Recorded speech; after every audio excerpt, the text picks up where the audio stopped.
L'Éternel est ma lumière et mon salut. C'est comme ça que commence le psaume 27. Et nous arrivons à la fin de cette excellente étude que nous avons faite sur le psaume 27. L'Éternel est ma lumière et mon salut. De qui aurais-je crainte? Le psalmiste exprime son assurance, une assurance inébranlable dans le soutien de l'Éternel, dans la capacité d'action de Dieu, comme j'aime dire, dans la capacité de Dieu d'intervenir dans sa vie, de le protéger, de le garder de tout mal. Et c'est cette assurance que nous sommes censés avoir. Cette assurance que quelles que soient les circonstances, qu'il pleuve, qu'il neige, qu'il grêle, qu'importe, Dieu sera toujours avec nous et sa main puissante va continuellement et constamment nous délivrer. Et après avoir exprimé cette assurance totale dans la capacité d'action de Dieu et après avoir exprimé cette absence totale de crainte et de peur, de par l'assurance que Dieu est avec lui, Dieu est avec vous, il exprime le désir de son cœur. Le désir de vivre continuellement, alléluia, dans la présence de Dieu. Et non seulement un désir, mais cette soif, ce cri de cœur, cette chose qui consiste à dire le sens de mon existence, le point focal, vous vous souvenez, comme de ma vie, c'est de chercher Dieu, de chercher à le connaître, de chercher à le suivre, de chercher à faire sa volonté, de chercher à l'adorer, à le louer, vivre dans sa présence, tous les jours, littéralement, dit-il, de ma vie. Chaque jour, je me lève, je suis avec Dieu. Chaque jour, je passe du temps avec lui. Chaque jour, je lis la parole et c'est comme ça que cela se traduit pour nous aujourd'hui au XXIe siècle. Chaque jour, je côtoie davantage Dieu. Chaque jour, je cherche davantage sa présence. Chaque jour, je marche avec lui. Chaque jour, je deviens plus intime de Dieu. Et c'est cela le sens de mon existence. Et tout le reste tourne autour. C'est la chose primordiale qui définit ma vie, qui me définit, qui constitue le centre de mon existence. Et ce faisant, nous explique le psalmiste, je sais que le jour où j'ai besoin que Dieu intervienne dans ma vie, il le fera. Le jour où je passe par des eaux troubles, Dieu va me sortir de là. Le jour où je suis assiégé, Dieu va m'élever. Il va faire en sorte que je domine sur mes ennemis. Ensuite, nous sommes passés à la prière, au cri de cœur du psalmiste qui demande l'assistance de Dieu. Nous avons vu combien nous, souvent, nous nous retrouvons dans des situations où nous avons besoin de Dieu. Nous avons besoin que Dieu intervienne aujourd'hui, maintenant, hier, dans certaines situations. Et ce cri pour la miséricorde, ce cri pour le pardon, ce cri d'obéissance, ce cri de soumission, ce cri en demandant que Dieu ne m'abandonne pas. Et nous savons que Dieu nous a dit, je ne te délaisserai jamais, je ne t'abandonnerai jamais. Ah, extraordinaire. Mon père et ma mère peuvent m'abandonner, mais l'Éternel ne m'abandonnera jamais. Il va toujours me recueillir. Ce cri de direction qui demande que Dieu dirige, que Dieu me montre ses sentiers. Et ce cri face aux ennemis qui assiègent, face aux situations difficiles, face à l'incompréhension, face à la médisance.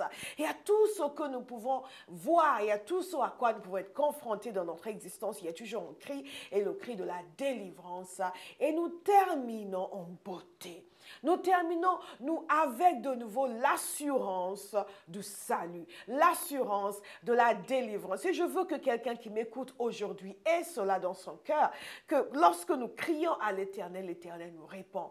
Nous ne sommes pas des gens qui servent en Dieu éloigné, en Dieu distant, en Dieu séparé de sa création, dans le sens où il n'agit plus à l'intérieur de sa création. Dieu agit. Il est séparé de par sa nature, mais il est connecté à nous de par son action. C'est pour ça que Jésus est appelé Emmanuel, Dieu avec nous, Dieu qui s'est révélé, Dieu qui s'est rapproché des hommes et qui intervient dans nos vies au jour le jour.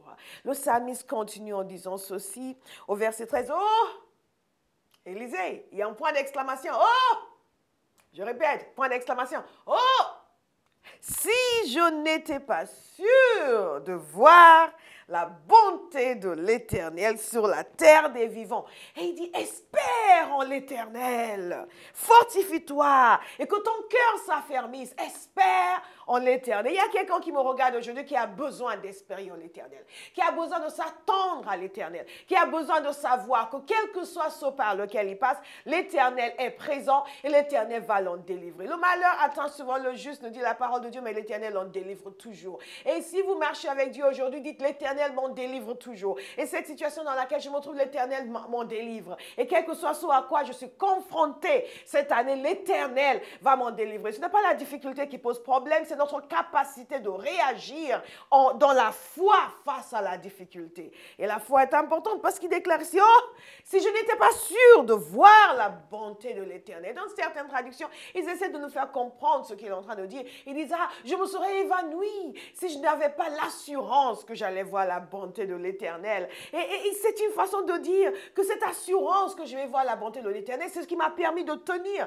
Parce que sinon, j'aurais lâché, j'aurais laissé. Et dans la version du Semeur, il dit ceci, que deviendrais-je si je n'avais pas l'assurance de voir l'amour de l'Éternel au pays des vivants? Je veux amener un cri à l'intérieur de vous aujourd'hui, un cri d'assurance, que quel que soit ce que je vais voir, j'ai l'assurance que je vais voir la bonté, l'amour de l'Éternel sur la terre des vivants. C'est quoi voir la bonté, voir l'amour de l'Éternel? C'est simplement entendre Dieu me dire que je t'aime, et nous avons besoin d'entendre Dieu nous dire qu'il nous aime. Non, c'est plus que cela, parce que non seulement Dieu nous aime de façon générale, mais il nous aime aussi de façon spécifique. Il nous aime là où nous sommes, nous aime dans la situation où nous sommes. Et la manière dont son amour se manifeste, ce n'est pas simplement nous caresser dans ces situations, c'est nous en sortir. Voir la bonté de l'Éternel, c'est voir le divorce détruit, c'est voir les problèmes maritaux se régler. Voir la bonté de l'Éternel, c'est voir Dieu intervenir dans votre travail. Voir la bonté de l'Éternel, c'est voir Dieu disperser les méchants. Voir la bonté de l'Éternel, c'est voir la médisance anéantie contre vous. Voir la bonté de l'Éternel, c'est voir la guérison se manifester dans votre corps. Voir la bonté de l'Éternel, c'est voir toutes les bonnes choses que Dieu a prévues pour vous se manifester. Il s'agit de voir la manifestation de ce que Dieu a pour votre vie. Cette année, je déclare sur vous que vous allez voir la bonté de l'Éternel. Vous allez voir la manifestation de la bonté, de l'amour de Dieu de façon concrète et palpable dans votre existence au jour le jour. Ah, que deviendrais-je si je n'avais pas l'assurance de voir la bonté de l'Éternel sur la terre des vivants? Remarquez que nous allons voir la bonté de l'Éternel sur la terre des vivants. Nous ne sommes pas en train de parler de ce qui nous attend au ciel, nous sommes en train de parler de ce qui nous attend sur la terre. Oui, il y a des difficultés, oui, il y a des situations dans lesquelles nous allons devoir accepter de souffrir pour l'évangile, mais Dieu nous promet également que nous allons voir sa bonté se manifester sur la terre des vivants, ici sur terre, ici, je répète, sur terre. Alors donc, ne mettez pas tout dans le futur, il y a des choses qui vont se passer dans le présent, il y a des choses qui vont se passer ici sur la terre, pendant que vous avez encore le souffle, vous allez voir Dieu intervenir en votre faveur, vous allez voir Dieu régler des difficultés dans votre vie, vous allez voir Dieu vous ouvrir des portes de service, des portes de bénédiction, des portes extraordinaires que Dieu va ouvrir dans votre vie.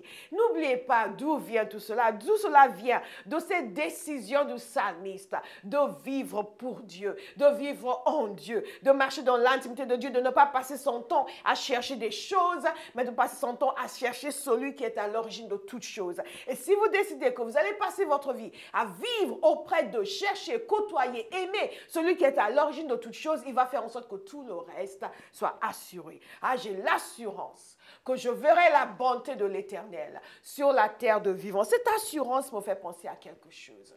Cette assurance me fait penser à la nécessité de vivre par la foi. Nous ne croyons pas ce que nous voyons ce que nous avons cru. C'est ainsi que Spurgeon l'a déclaré. Nous ne croyons pas ce que nous voyons, nous ne croyons pas ce que nous voyons, voilà, nous voyons ce que nous avons cru. Et ce qu'il déclare ici, c'est non seulement la bonté de Dieu qui est une réalité, mais son assurance qu'il allait voir la bonté de Dieu. Vous devez avoir cette assurance. La foi est une chose importante et la foi n'est pas quelque chose de compliqué. C'est tout simplement s'attendre à Dieu. C'est ce qu'il déclare ici.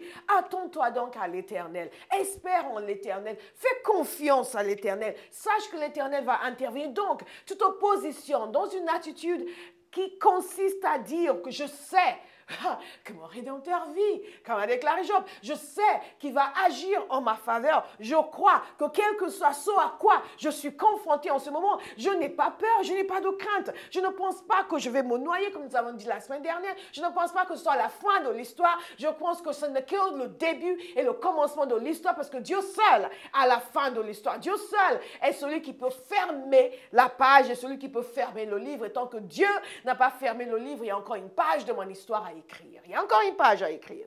Il y a des gens qui l'ont cru. Et ils ont été approuvés par Dieu. La parole de Dieu nous dit ceci dans Hébreux 11. C'est par la foi. Que pour l'avoir possédé, en parlant de la foi, au verset 2, pour l'avoir possédé, les anciens ont obtenu un témoignage favorable. Est-ce qu'il y a quelqu'un ici qui veut obtenir un témoignage favorable? Qui veut que le jour où on va parler de votre vie, de votre existence, le jour où on va ouvrir le livre et on va lire les actes de Pierre, de Philippe, de Jean, de Claire, de Marie-Cécile, de Antoine et de Fumi, de Camille, de John, de Peter, où que vous soyez, le jour où nous allons lire les actes qui constituent l'histoire de votre vie, est-ce que vous allez obtenir un témoignage favorable? Parce que vous comprenez, ce que le psalmiste nous explique ici, c'est que dans la vie, parfois vous êtes assiégés. Nous avons parlé la semaine d'avant du fait qu'il y a des méchants sur la terre. Vous n'y pouvez rien. Il y a des méchants sur la terre, mais comment allez-vous vivre et survivre? C'est en faisant confiance à Dieu, en ayant l'assurance que vous verrez la bonté de l'Éternel sur la terre des vivants. Ces personnes ont obtenu un témoignage favorable. Ma prière pour vous et moi, c'est que nous obtenions un témoignage favorable. C'est que notre manière de vivre soit telle que Dieu soit honoré et que l'on puisse dire nous concernant, décidément, il a fait confiance à Dieu. Et une fois, j'étais dans une situation où je pensais avoir besoin d'aide et j'avais demandé l'aide d'un ami. Et il n'était absolument pas dérangé par mes problèmes. Et il m'a dit que non, lui, il ne pouvait pas m'aider, mais il n'avait aucun doute du fait que j'allais trouver une solution. Et il avait une telle sérénité me concernant, encore plus de sérénité que moi. Et je dis, mais attends, pourquoi? Et il me disait, non, mais je suis sûre que ton Dieu va faire quelque chose pour toi. Et la même personne, à une autre occasion, m'avait dit, tu aimes ton Dieu et il te le rend bien.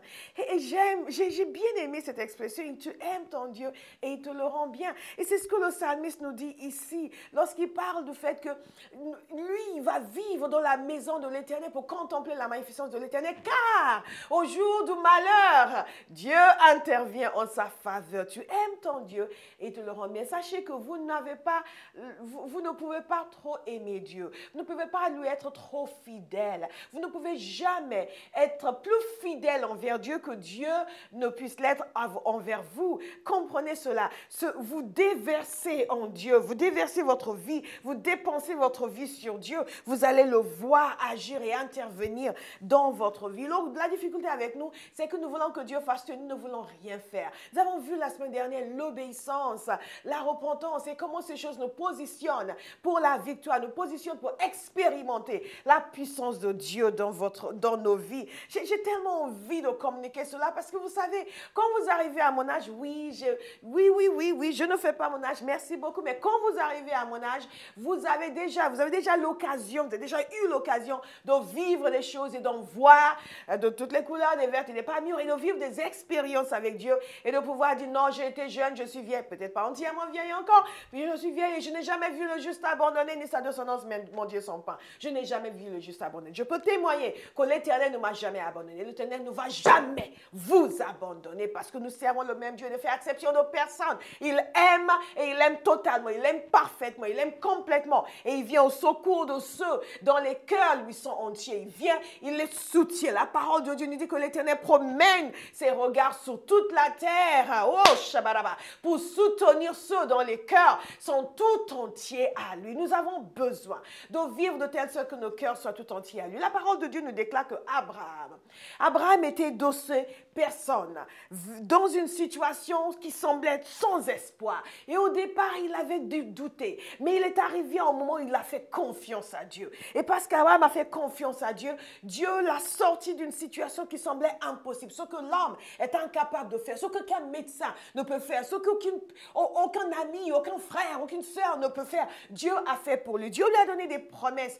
extraordinaire et Dieu a accompli ses promesses. Dieu accomplira ses promesses à votre égard. Et il s'est trouvé dans cette situation de détresse et Dieu l'a secouru. Et la parole de Dieu nous dit ceci, que c'est par la foi qu'Abraham offrit Isaac lorsqu'il fut mis à l'épreuve et qu'il offrit son fils unique, lui qui avait reçu les promesses. Abraham se trouvait, vous savez, en anglais on dit entre en rocher et en lieu dur. Il se trouvait dans une situation impossible. Dieu a donné des promesses, il a donné un fils qu'il a fini par obtenir avec toutes ces longues années d'attente et Dieu a dit donne-le-moi. Et vous avez dit mais je fais comment dans cette situation? Vous faites confiance à Dieu.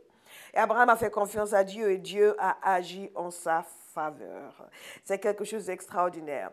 Et au verset 13, on va remonter un petit peu. Il dit concernant Abraham, au verset 11, il dit concernant Abraham. Au verset 12, il dit concernant Abraham. C'est pourquoi d'un seul homme, déjà usé de corps, naquit une postérité nombreuse, comme les étoiles du ciel. Cette assurance que Dieu agit, un homme déjà usé de corps, une situation désespérée. Vous êtes assiégé, vous vivez des difficultés, il n'y a pas d'esprit, il n'y a pas de solution. Qu'est-ce que vous faites? Vous déprimez, vous laissez tomber, vous dites Dieu où tu es, après tout je te sais. Non, vous avez l'assurance. Vous déclarez votre assurance que vous verrez la bonté de l'Éternel sur la terre des vivants. Et à cause de cela, un homme qui n'avait pas d'espoir dans le naturel est devenu le Père des nations. Et là, le monde entier a été béni à travers lui. Est-ce que vous imaginez ce que Dieu est capable de faire dans votre situation désespérée? Au lieu de craindre la difficulté, il faut épouser la difficulté et épouser la puissance de Dieu pour nous en délivrer. C'est tellement important pour nous d'avoir cette certitude et cette assurance de la capacité d'action de Dieu dans nos circonstances. La parole de Dieu nous dit également concernant Moïse, au verset 9, c'est par la foi qu'il traversait la mer Rouge, comme en lieu sec. Quand vous regardez le film sur les 10 commandements et que vous les voyez traverser au milieu de la boue et que leur chair s'enfonce, ne le croyez pas. Parce qu'il nous a dit dans la parole de Dieu qu'ils ont traversé comme la mer Rouge, comme en lieu sec. Ils ont traversé. Et pourquoi ils ont fait cela? Parce qu'ils avaient foi en Dieu. Alors certains m'ont dit, oui, mais ça s'est ouvert devant eux. Oui, ils sont entrés, mais ils sont entrés en voyant l'ennemi derrière qui les poursuivait. Il fallait réellement croire que Dieu non seulement avait ouvert cette mer Rouge, mais qu'il allait les protéger, qu'elle n'allait pas revenir sur eux. Parce qu'ils n'avaient pas le choix.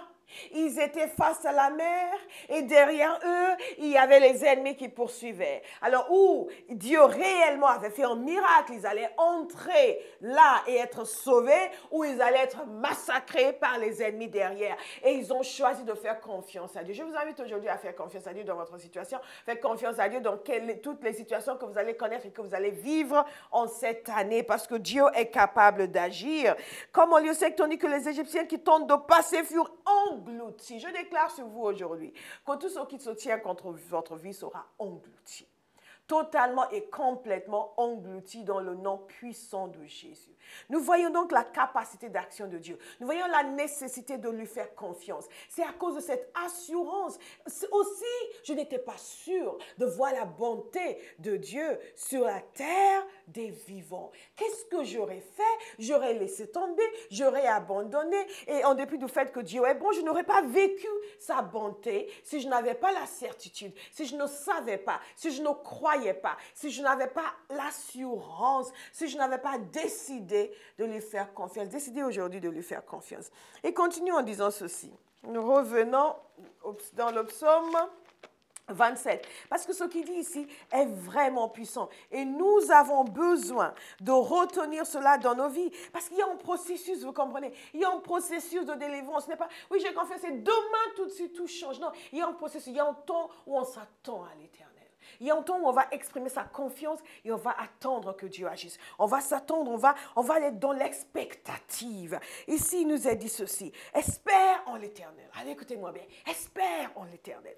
Espère. Fortifie-toi et que ton cœur s'affermisse. Espère en l'Éternel. Espère en l'Éternel. Il y a une femme qui a espéré en l'Éternel. Il y a une femme qui s'est fortifiée et qui a pris courage et qui a décidé de faire confiance, qui a décidé de suivre, qui a décidé qu'elle allait recevoir quelque chose de Dieu. La parole de Dieu nous parle d'une femme qui souffrait d'une perte de sang. Cette femme avait l'espérance. Cette femme avait la certitude. Cette femme avait décidé qu'elle allait se connecter avec Jésus. Et qu'en étant connectée avec Jésus, la réponse allait se manifester dans sa vie. Elle aussi, elle était assiégée par la maladie. Elle était dans un état désespéré parce que personne ne pouvait l'aider. Elle avait tout fait, tout essayé et elle n'a pas pu obtenir une solution. Certains vous disent, oui, mais j'ai essayé ça, mais j'ai prié, j'ai jeûné et je suis ici et maintenant, bon, si Dieu veut. Hein. Non, non, non, non, non, non, non. Votre situation ne va changer que lorsque vous allez décider que vous allez lui faire confiance et elle va changer.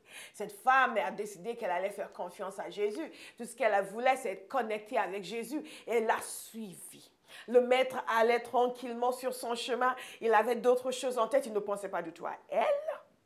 C'est pour ça que j'aime cette histoire. Il ne pensait pas à elle, mais elle pensait à lui. Et elle l'a suivi. Et quand elle a fini par arriver jusqu'à lui, il ne l'a même pas vu. Elle a touché le bord de son vêtement et elle s'est dit, il me suffit de toucher le bord de son vêtement et je serai guérie. Oh!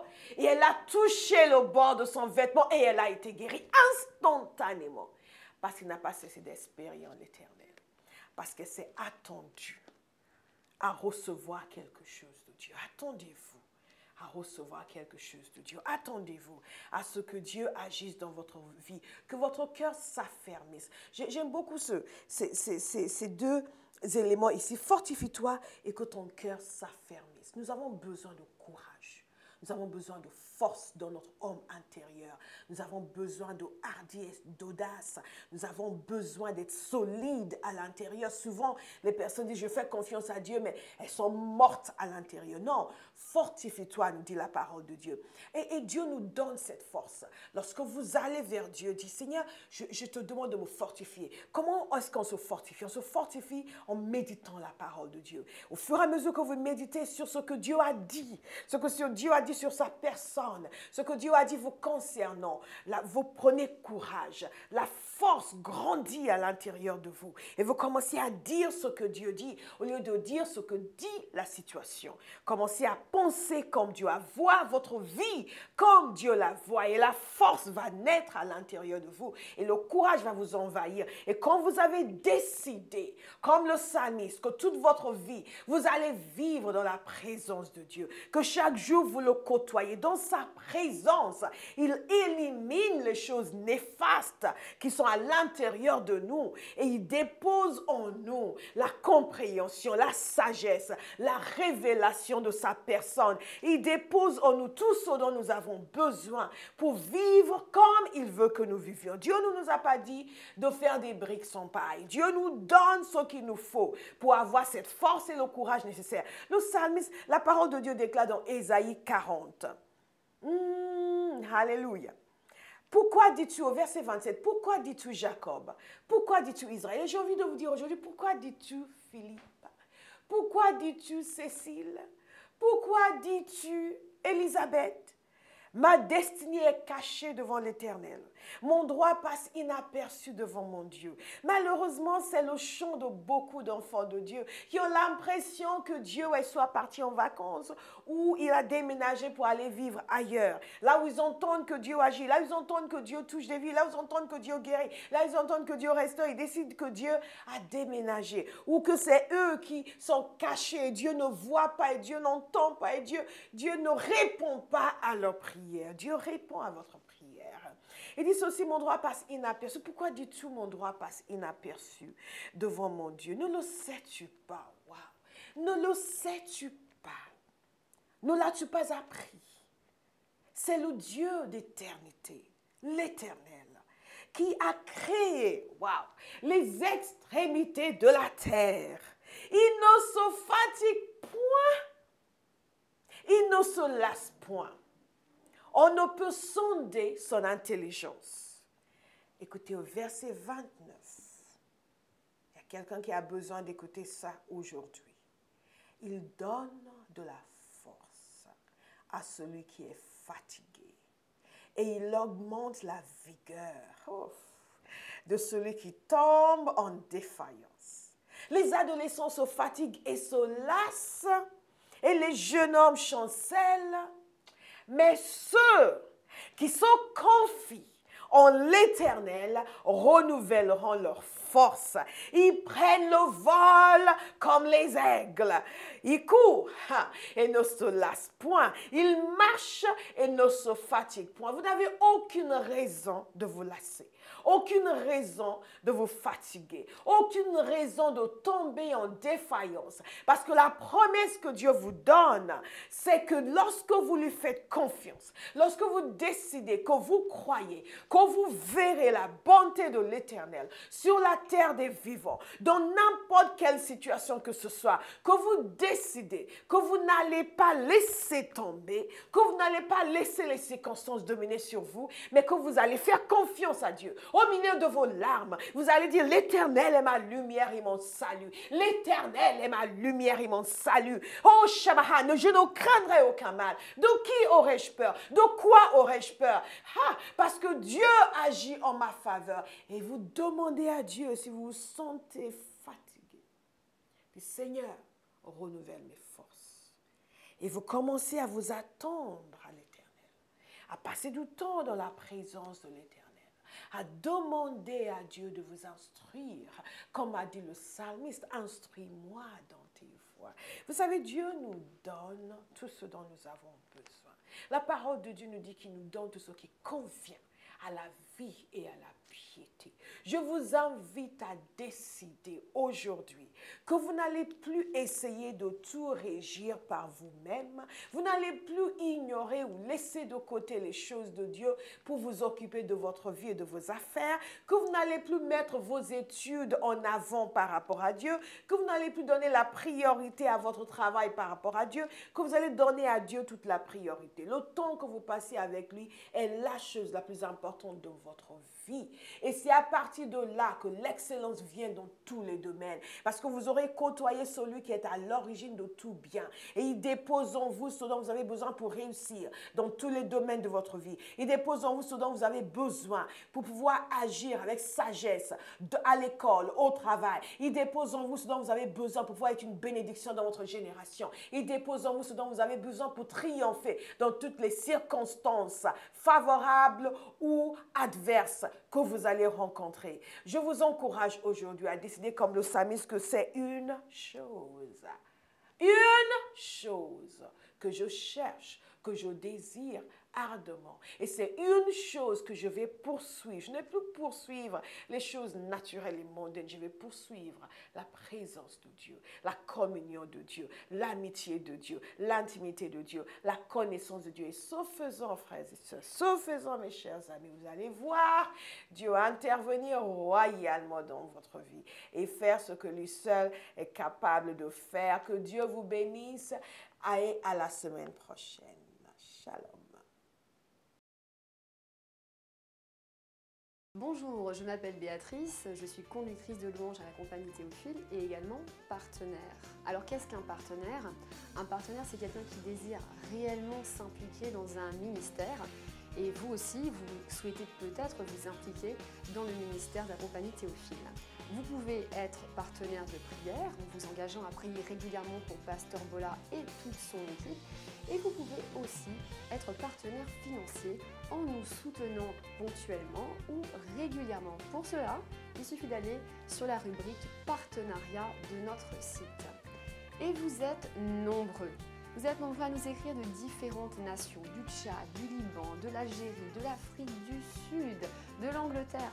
C'est vraiment merveilleux de savoir que nous pouvons apporter l'Évangile dans tous ces pays et de savoir que nous sommes une bénédiction pour vous.